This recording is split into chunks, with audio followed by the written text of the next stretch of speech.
C code बनाएंगे 3x3 का magic square बनाने के लिए।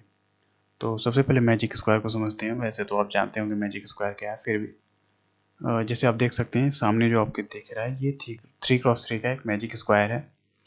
मैजिक स्क्वायर होता है कि ये एक 2D मैट्रिक्स होता है, स्क्वायर मैट्रिक्स होता है, तभी इसे मैजिक स्क्वायर बोलते हैं। इसमें रो के सभी एलिमेंट का सम और कॉलम के सभी एलिमेंट का सम और डायगोनल के सभी एलिमेंट का सम इक्वल आता है। जैसे आप देख सकते हैं 2 + 7 + 6 15 होगा, 2 + 5 + 8 भी 15 होगा। और ऐसे कहीं भी कोई भी डायगोनल कोई भी रो देखे, रो या फिर कॉलम चेक करेंगे, सम करेंगे तो इक्वल आएगा। अब देखते हैं मैजिक स्क्वायर में कोई चीज़ आप नोटिस करेंगे कि जो नंबर है वो 1 से लेकर के 9 तक के सारे नंबर हैं। हालांकि उनका ऑर्डर मतलब थोड़ा सा अलग है, मतलब से एक सीक्वेंस में नहीं है, लेकिन नंबर सारे कंसेक्यूटिव हैं। यानी हम अगर हमने पहला नंबर 1 लिया तो बाकी के नंबर उसके आगे के 2 3 4 5 6 7 तब तक भरते जाएंगे जब तक कि पूरी मैजिक स्क्वायर फिल ना हो जाए। अगर हमने 2 से स्टार्ट किया तो 2 से 10 तक भरना होगा, 3 से स्टार्ट किया तो 3 से 11 तक, मतलब नंबर कंसेक्यूटिव ऑर्डर में ही आते हैं। अब हम 3x3 मैट्रिक्स को ही क्यों बनाना सीखेंगे, क्यों 4x4 मैजिक स्क्वायर को नहीं बनाएंगे, तो इसका रीज़न ये है कि 3x3 मैट्रिक्स आप देख सकते हैं लिखा हुआ है कि 3x3 मैजिक स्क्वायर का एक ही सोल्यूशन होता है, लेकिन 4x4 में 880 सोल्यूशन होते हैं। अगर आप 5x5 मैजिक स्क्वायर में आएंगे तो 27,53,05,224 डिफरेंट सोल्यूशन होते हैं। तो जब इतने ज़्यादा पैटर्न बन सकते हैं तो एक फिक्स एल्गोरिदम बनाना बड़ा मुश्किल काम है। तो हम बनाएंगे 3x3 पे फोकस करेंगे क्योंकि इसका एक ही सोल्यूशन है। और चूंकि ये 3x3 का बनाएंगे तो हमारा जो प्रोग्राम होगा वो 5x5 की मैट्रिक्स भी प्रिंट करेगा, 7x7 की भी मैट्रिक्स प्रिंट करेगा। अभी मैं दिखाऊंगा अभी प्रिंट करा के। तो 5x5 मैट्रिक्स के जो सोल्यूशन है वो 27 करोड़ समथिंग है, उनमें से कोई एक सोल्यूशन हमारा मैट्रिक्स प्रोग्राम जो है वो प्रिंट कर देगा। अब आइए इसके एल्गोरिदम की बात करते हैं। तो ये जैसे मैंने 3x3 का ऑलरेडी बना रखा है। तो मैजिक स्क्वायर बनाने के लिए सबसे पहले हम जो पहला नंबर पुट करते हैं वो कहाँ पे करते हैं, तो मान लीजिए कि हमें 2 से स्टार्ट करना है। तो हम मान लीजिए कि 2 से स्टार्ट करेंगे तो ये पहला नंबर होगा। पहला नंबर हमेशा पुट करते हैं मिडिल रो, यानी ये वाले जो आप रो देख रहे हैं, मिडिल रो के फर्स्ट कॉलम, फर्स्ट एलिमेंट, यानी यहाँ पे हम पहला नंबर पुट करेंगे। तो यहाँ पे जैसे कि हमने रखा 2, ठीक है, यहाँ पे पहला। अब आगे क्या करेंगे, तो आगे करने के लिए हमारे दिमाग में एक इमेज ऐसी होनी चाहिए, like this and like this, यानी कि हम डाउन जाएंगे, ये 1 रो डाउन एंड 1 कॉलम बैक, ऐसे जाएंगे। इसे एंटर की तरह भी समझ सकते हैं क्योंकि एंटर की का सिंबल भी ऐसे कुछ होता है। तो अब हम यहाँ पे हैं, कर्सर कहाँ है, यहाँ पे। तो यहाँ से हम डाउन जाएंगे, यहाँ आए, यहाँ पे पूछे, लेकिन अभी हमें वैल्यू नहीं पुट करना है। फिर हम यहाँ से लेफ्ट जाएंगे। अब आप देखेंगे कि जब आप लेफ्ट जा रहे हैं तो आप कॉलम के बाहर आ जा रहे हैं, ठीक है। तो अगर आपने नोकिया का मोबाइल चलाया होगा तो स्नेक वाले गेम्स आते थे, उसमें आप देखते थे कि जब सांप एक साइड में घुसता था तो दूसरे साइड से निकल जाता था। यानी अगर कोई ये नोकिया का मोबाइल की स्क्रीन समझिए, तो अगर स्नेक यहाँ से घुसा तो फिर वो जो स्नेक है यहाँ से ही एंट्री करेगा, यहाँ से एंट्री कर जाएगा। तो कुछ ऐसा यहाँ भी करना है कि यहाँ से डाउन आए, और डाउन आने पे जब हम लेफ़्ट गए तो लेफ़्ट जाने पे हम बाहर आ गए, तो बाहर आ गए तो हम यहाँ फिर आ जाएंगे, यहाँ पे आ जाएंगे, ठीक है। अब यहाँ पे आ गए तो अगला नंबर हम यहाँ पे पुट करेंगे, दिस इज 3। ये हमारा सेकेंड टर्म है, ये पहला टर्म था, ये पहला नंबर था, ये हमारा दूसरा नंबर है, ठीक है। अब हम तीसरा नंबर कहाँ प्रिंट करेंगे, तो फिर से वही चीज़ करेंगे, हम डाउन आएंगे, और फिर डाउन आने पे हम बाहर आ गए, तो बाहर आ गए तो हम कहाँ से एंट्री करेंगे, यहाँ पे। और फिर हम लेफ्ट जाएंगे तो लेफ्ट आएंगे तो यहाँ पे आएंगे, यहाँ पे हमने रखा 4, ठीक है। अब आप देखेंगे ये तीसरा टर्म है। अब मैं ये टर्म क्यों बताते जा रहा हूँ कि जब नंबर ऑफ टर्म्स, जैसे हमारी जो मैट्रिक्स है वो 3x3 की है, ठीक है। तो यहाँ पे n की वैल्यू है 3, यानी n क्रॉस n की मैट्रिक्स है, तो 3x3 की मैट्रिक्स है तो n की वैल्यू 3 है। तो जब हमारा टर्म जो है, टर्म वो n का फैक्टर हो, टर्म जो है वो n का फैक्टर हो, ठीक है, फैक्टर आप समझ रहे होंगे, तब हमें ये वाला फार्मूला, ये जो हमने बताया है अभी, ये वाला फार्मूला यहाँ पे अप्लाई नहीं करना होगा। तो हम देख सकते हैं हमारा तीसरा टर्म इंटर हो चुका है, यानी हमारा हमारा मतलब जो टर्म हम अभी हमने इंटर किया वो तीसरा है। और 3 जो है, 3 का मल्टीपल है या 3 का फैक्टर है, आप कह सकते हैं। तो यहाँ पे हम क्या करेंगे, यहाँ पे हम डिफरेंट फार्मूला यूज़ करेंगे। और वैसे भी देख सकते हैं, अगर हम इसी स्टेप को फॉलो करते हुए चलते तो यहाँ से हम डाउन जाते और डाउन से लेफ्ट आते तो हमें वैकेंट बॉक्स नहीं मिलता, यहाँ पे ऑलरेडी फिल हो चुका है, तो जाहिर यहाँ पे कुछ और करना होगा। तो जब हमारा टर्म n का मल्टीपल आ जाता है तो हम जस्ट अगला नंबर उसके राइट में रखते हैं, यानी कि अगला नंबर जो हमारा 5 है वही यहाँ पे आएगा। अब फिर वहाँ से वही चीज़, ये चौथा टर्म है, अब यहाँ से डाउन, डाउन से लेफ्ट, ये हमारा आ गया 6, ये पाँचवा टर्म है, और यहाँ डाउन, डाउन से लेफ्ट, ये आ गया 7, ये हमारा सिक्स्थ टर्म है। अब छठा टर्म में 6 भी 3 का मल्टीपल हो गया, तो यहाँ भी डिफरेंट करेंगे, तो यहाँ हम क्या करेंगे, राइट साइड में रखेंगे, यानी 1 स्टेप राइट एंड वैल्यू यहाँ पुट करेंगे, ये हो गया 8।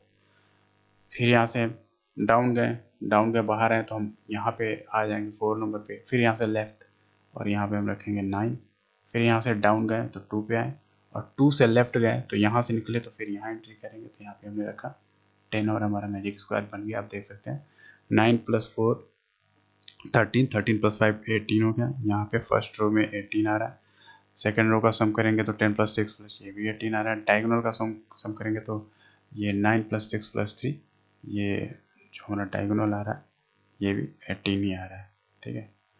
तो अब कॉलम भी करके देख लेंगे कि 18 ही आ रहा है, तो मैजिक स्क्वायर बन गया। तो ये तरीका था मैजिक स्क्वायर बनाने का।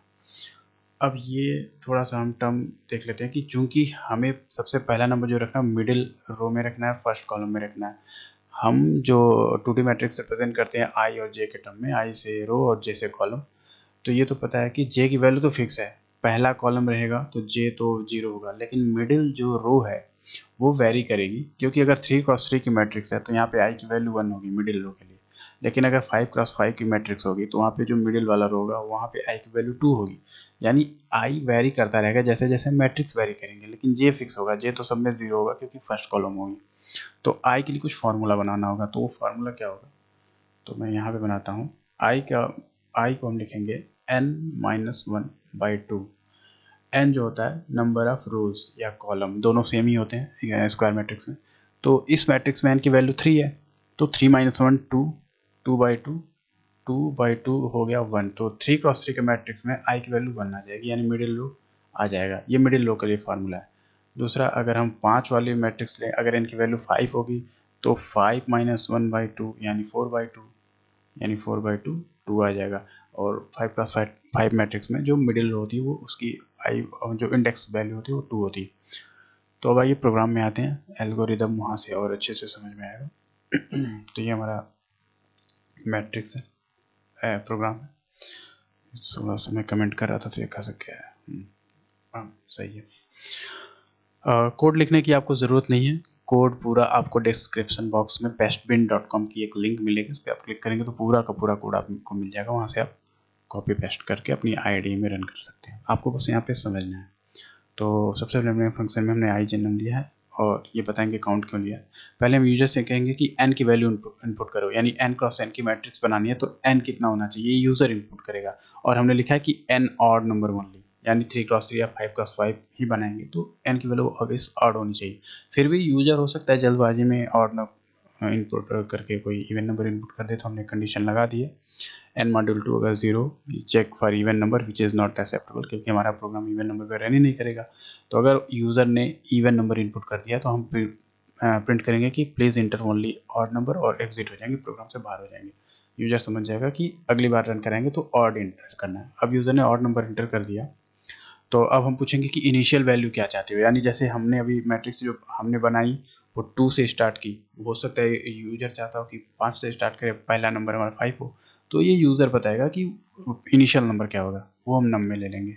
अब हम फंक्शन को कॉल करेंगे मैजिक स्क्वायर नम, ठीक है। अब यहाँ पे देखेंगे कि हमने जो मैट्रिक्स लिया वो ग्लोबल मेन के बाहर लिया, मेन फंक्शन हमारा यहाँ से स्टार्ट हो रहा है, हमने इसके बाहर लिया। उसका रीज़न लिखा है कि टेकिंग मैट यानी matrix and N as a global variable so that all other function में यूज इट।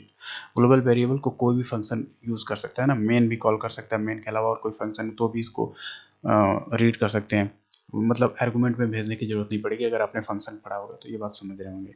और इंट एन यानी जिसमें यूज़र बता रहा है कि कितने की मैट्रिक्स है, वो डेटा भी हमारा बाहर है, ग्लोबल वेरिएबल है, ताकि ये फंक्शन मैजिक स्क्वायर भी उसे पढ़ ले। हमने यहाँ पे बस नम भेजा, बस इनिशियल वैल्यू जो यूजर जहाँ से मैट्रिक्स स्टार्ट करना चाहता है वो वैल्यू बस हमने एज ए आर्गूमेंट भेजा है मैजिक स्क्वायर में, ठीक है। यहाँ पे आप देख सकते हैं बस नम। अब इसमें हमने क्या किया है कि सबसे पहले तो हम नंबर ऑफ टर्म डिफाइन कर लेंगे कि अगर यूज़र ने 3 इंटर किया यानी कि 3x3 की मैट्रिक्स बनाना चाहता है तो टोटल नंबर ऑफ एलिमेंट कितने होंगे 3x3 यानी 9। तो वही हमने किया, नंबर ऑफ टर्म्स जो होंगे n × n होंगे। अब हम यहाँ पे setting initial position of cursor, जो कि मैंने बताया कि फर्स्ट रो का मिडिल रो का फर्स्ट कॉलम में, मतलब मिडिल रो का फर्स्ट एलिमेंट में से हम प्रिंटिंग स्टार्ट करते हैं। तो सबसे पहले कर्सर को वहाँ ले जाना होगा। तो मिडिल रो के लिए हमने लिख दिया है कि i की जो वैल्यू होगी n-1/2 सेट करो और j 0 करो। ठीक है, तो ये यहाँ पे i j की वैल्यू सेट होगी। फिर हम यहाँ पे एक लूप चलाएंगे जहाँ टर्म को 1 से स्टार्ट करके नंबर ऑफ टर्म तक लेके जा रहे हैं। टर्म भी एक वेरिएबल ले लिया। तो इससे पता चलता है कि अगर n मतलब 3x3 की मैट्रिक्स है तो 9 टाइम्स ये रन करेगा, 9 टाइम इनपुट प्रिंट होगी। 5x5 में 25 टाइम्स रन करेगा ये जो फॉर लूप है। अब आई जे तो हमने फिक्स कर रखा है, यानी ये अभी आई जे की वैल्यू हमने फिक्स की, यानी ऐसे की मिडिल रो की और फर्स्ट एलिमेंट में हमें वैल्यू पुट करना है, पहला वैल्यू। तो यहाँ पे फिक्स कर दिया। अब हम एट आई जे में नम डाल देते हैं और नम जो यूज़र ने डिफाइन किया कि हमारी वैल्यू क्या होनी चाहिए, कहाँ से हम मैजिक स्क्वायर भरना स्टार्ट करेंगे। सपोज यूज़र ने कहा कि 3 से, तो नम की वैल्यू 3 होगी। अब ये फर्स्ट असाइन देन इंक्रीज होता है क्योंकि पोस्ट इंक्रीमेंट है, तो ये असाइन हो जाएगा नम की वैल्यू और नम की वैल्यू यहीं पे इंक्रीज भी हो जाएगी असाइन होने के बाद। अब हम यहाँ पे पहले चेक कर लेंगे कि जो हम टर्म एंटर किए हैं, जैसे अभी हमने पहला टर्म एंटर किया तो और n की वैल्यू 3 है मान लीजिए, तो 1 मॉड्यूल 3 इज इक्वल टू 0 नहीं होगा। 1 3 का फैक्ट 1 जो है 3 का मल्टीपल नहीं है। तो ऐसे ही चेक करते रहेंगे कि जब term module n is equal to 0, मतलब जब टर्म जो n का फैक्टर हो जाए तभी जो रिमाइंडर है 0 तभी मिलता है ना जब फैक्टर होते हैं। तो टर्म जब n का फैक्टर हो जाएगा तो हमें एक स्टेप राइट जाना है। तो एक स्टेप राइट जाने के लिए क्या करते हैं, मैट्रिक्स में अगर हमें एक स्टेप राइट जाना है तो कॉलम की वैल्यू बढ़ाते हैं। तो j को प्लस प्लस कर दिया क्योंकि j कॉलम को रिप्रेजेंट करता है। और अगर ऐसा नहीं हो रहा है, टर्म मतलब n का फैक्टर नहीं है, तो हमें क्या करना है, ये इल्स कंडीशन बताएगी कि हमें क्या करना है, नीचे जाना है, गो डाउन यानी i प्लस प्लस करना है। डाउन जाने का मतलब कि ये रो में रो बढ़ेगी और रो को रिप्रेजेंट करता है i, तो i इंक्रीज होगा एक से। और गो लेफ्ट, लेफ्ट जाने का मतलब जैसे यहाँ राइट जाना था तो जे को प्लस प्लस किया यानी कॉलम में कॉलम को इंक्रीमेंट किया। जब लेफ्ट जाना है तो जे को डिक्रीमेंट करेंगे, जे माइनस माइनस। तो ये इल्स कंडीशन है, गो डाउन फिर देन लेफ्ट, यानी जब टर्म फैक्टर नहीं है इनका तब ये होगा। अब इतना कर लिया। अब कंडीशन आती है कि if cursor comes out of the matrix, जो कि मैंने बताया था। मान लीजिए आई की सबसे जो मैट्रिक्स में जो लास्ट रो होगी वहाँ पे आई की वैल्यू होगी n-1, है ना। तो अगर i बाहर आ गया तो इसका मतलब i की वैल्यू n-1 से ज़्यादा होगी। तो मैंने बताया था, एक बार यहाँ पे समझ लेते हैं कि मैंने ये चीज़ बताई थी कि अगर हम यहाँ से बाहर निकल रहे हैं तो हम यहाँ पे एंट्री करेंगे यहाँ पे। तो यानी कि जब i की वैल्यू n-1 से ज़्यादा होगी तो उस समय हमें i की वैल्यू फिर 0 कर देनी है, तभी तो हम यहाँ पे आएंगे, i की वैल्यू 0 ही तो है ये पूरी पूरी रो। तो यही चीज़ हमने यहाँ पे लिखी हुई है कि i की वैल्यू जब n-1 से ज़्यादा हो तो i को 0 कर दो, और जब j नेगेटिव हो तो j को n-1 कर दो। तो इसको भी एक बार देख लेते हैं। j नेगेटिव होने का मतलब यहाँ इस कॉलम में j 0 है, यहाँ पे j 0 है। सपोज हम यहाँ से बाहर आते हैं, यहाँ से निकल जाते हैं, तो यहाँ j नेगेटिव हो गया है यहाँ। तो जब j नेगेटिव हो गया तो j फिर यहाँ एंट्री करता है, यहाँ पे j की वैल्यू क्या है n-1। तो हमने वही किया है कि जब j लेस देन 0 तो j को n-1 कर दो। तो ये फंक्शन है, इसने पूरा वैल्यू प्रिंट कर दिया, मतलब इनपुट करा था, गया प्रिंट अभी नहीं किया। अब हम मतलब लाइन चेंज कर लेंगे ताकि डिस्प्ले हो तो थोड़ा सा गैप के बाद क्लियर दिखे, और फिर डिस्प्ले फंक्शन को कॉल करेंगे। तो डिस्प्ले फंक्शन में क्या है कि आई जे ले लिया, सम को 0 लिया, सम क्यों लिया बताते हैं। अब हम यहाँ पे एक आई और जे का लूप चलाएंगे, जैसे कि हम 2D मैट्रिक्स को डिस्प्ले करते हैं, और n ग्लोबल वेरिएबल है तो इसलिए यहाँ n लेने की ज़रूरत नहीं है, वो ग्लोबली ये फंक्शन उसको रीड कर लेगा, पढ़ लेगा। तो ये अब हम जे लूप के अंदर क्या किया हमने कि ये आप देख सकते हैं फॉर डेकोरेशन लिखा है, ये अभी प्रिंट होगी तो पता चलेगा कि कोई भी एलिमेंट मैट्रिक्स के हर एलिमेंट को प्रिंट करने के पहले एक पाइप लगानी है और प्रिंट करने के बाद भी एक पाइप लगानी है। तो इससे क्या होगा, कोई भी एलिमेंट जो प्रिंट होगा वो दो पाइपों के बीच में प्रिंट होगा, तो थोड़ी सुंदर लगेगा। आप चाहें तो ऐसा ना भी करें तो कोई दिक्कत नहीं है। और %2d लगा दिया है ताकि दो डिजिट का नंबर प्रिंट कर इतना स्पेस रखे तो सुंदर दिखेगा। ये आप जानते होंगे सी लैंग्वेज में %2d %3d, ये अगर आपने सी पढ़ा है तो अच्छे से समझ रहे होंगे। ये सम हमने इसलिए लगाया क्योंकि अगर मान लीजिए 3x3 की मैट्रिक्स बनाते तो तुम जल्दी से सम कर लेते, अच्छा इतना हो रहा है। सपोज हमने 7x7 की मैट्रिक्स प्रिंट कराई तो अब उसके रो और कॉलम का सम करने में बड़ा टाइम लगेगा। तो हमने ये प्रोग्राम ऐसा बना दिया कि वो खुद ही सम करके बता दे, क्योंकि या तो एक रो का सम कर लो, या तो एक कॉलम का, या तो डायगोनल का, कोई भी कंडीशन लगा के एक सम टोटल का कर लो, वही सबका सम होगा। तो मैंने यही किया है कि जब ये जे लूप चलेगा, तो जे लूप चलेगा तो हमने कंडीशन ये लगा रखी है यहाँ पे कि अगर आई की वैल्यू ज़ीरो यानी जब तक पहला रो मतलब प्रिंट हो रहा है, जब तक पहला रो डिस्प्ले पर प्रिंट हो रहा है, तो सम करते जाओ, रो के हर एलिमेंट को सम करते जाओ। अगले मान लीजिए कि एक बार आई इज इक्वल टू 0 पे पूरा जे लूप चला, तब ये सम में सम होता जाएगा। ये सम करने का तरीका आप जानते ही होंगे, सम को इनिशियल वैल्यू 0 ले लिया तो अब जब जे से बाहर आएंगे, फिर आई की वैल्यू इंक्रीमेंट होगी, अब आई की वैल्यू 1 होगी, तब अब ये कभी लूप नहीं चलेगा, क्योंकि आई की वैल्यू 0 शुरू में हुई थी, उसके बाद तो अब 0 होने वाली नहीं। तो ये सिर्फ एक बार चलेगा, और एक बार चल के सम में तीनों एलिमेंट के जितने भी एलिमेंट हैं उनको सम करके सम में डाल के रख देगा। जब ये पूरा प्रिंटिंग चल जाएगी तो हम बाहर निकलेंगे और प्रिंट करा देंगे sum of each row, each column और each diagonal is percentage the sum. ठीक है, तो इस प्रोग्राम को अब हम रन करते हैं। अब ये पूछ रहा है कि इंटर है, तो हमने 3 डाला और इनिशियल वैल्यू सपोज हमने 4 डाल दिया, तो आप देख सकते हैं कि ये वैल्यू प्रिंट हो गई मैट्रिक्स। और यही डिज़ाइन की मैं बात कर रहा था। और sum of each row and each diagonal is 24, आप सम करेंगे 7 6 13 प्लस 11 24, 11 4 15 प्लस 9 24, तो ये 24 हो रहा है। चलिए थोड़ा बड़ा मैट्रिक्स शिट, ओके थोड़ा सा रुक गया था। अब हम चलिए 7x7 की मैट्रिक्स प्रिंट कराते हैं। कंपाइलिंग में इतना टाइम क्यों ले रहा है भाई? Oh there is some issue.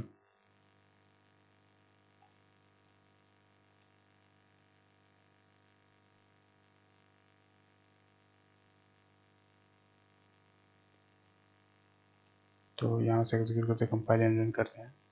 हमने लिया 7 और अब हमने वैल्यू 3 से स्टार्ट कर दी, तो आप देखते हैं कितनी बड़ी मैट्रिक्स प्रिंट हुई है।